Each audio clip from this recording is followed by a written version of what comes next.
the clink of silverware, the smell of roasted ham. And then her voice, sharp as crystal breaking. "Lighten up! I want the master bedroom renovated when we move into your new luxury house." My brother grinned, arms slung around her chair. "It's only fair. We'll be living there long term." The table erupted in laughter. My mother tittered. My father gave an approving nod. I didn't laugh. I just sipped my coffee, calm, silent. They thought it was a joke. It wasn't. It was a declaration. Growing up, my brother was the heir, the golden child. Every win he had was celebrated with fireworks. Every mistake covered with excuses. Me, I was the afterthought. Too serious, too quiet, too inconvenient. When he crashed his car, they gave him another. When I graduated with honors, they barely showed up. But I loved them anyway. I thought maybe, someday, they'd see me. They never did. The betrayal wasn't one moment. It was years stacked like bricks until they formed a wall. The business I built from nothing, they called it luck. The house I bought with my own hands, they called it family property. And now, my brother and his fiancée had the audacity to claim the master bedroom. At my table, in front of me. They thought I'd roll over. They forgot I don't play the fool. I didn't argue at brunch. I didn't remind them whose name was on the deed. I simply smiled, nodded, and served dessert. Because I already had a plan. My brother was careless with secrets. Always had been. Passwords written on sticky notes, loans hidden in plain sight. For months, I'd been collecting. Every lie, every debt, every email he thought no one would read. And then there was the fiancée.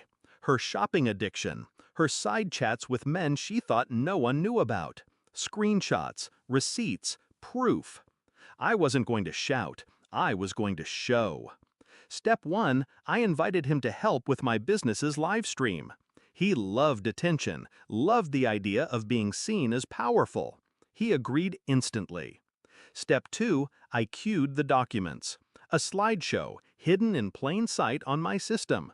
All I had to do was click once. Step 3, I waited.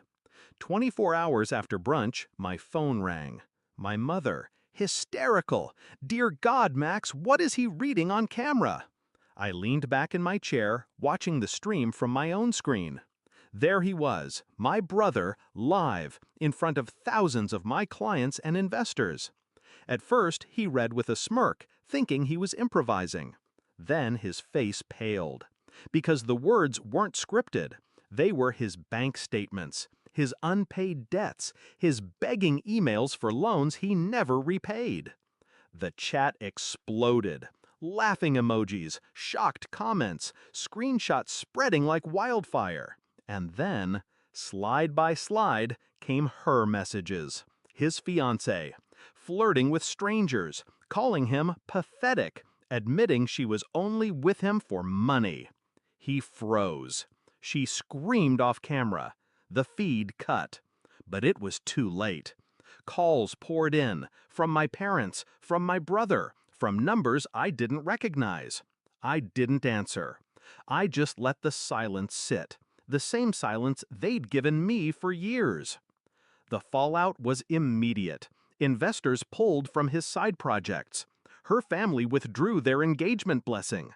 My parents, for once, had no defense.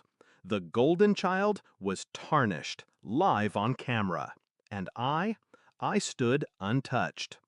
That night, he showed up at my door, eyes bloodshot, hands shaking. "You ruined me," he spat.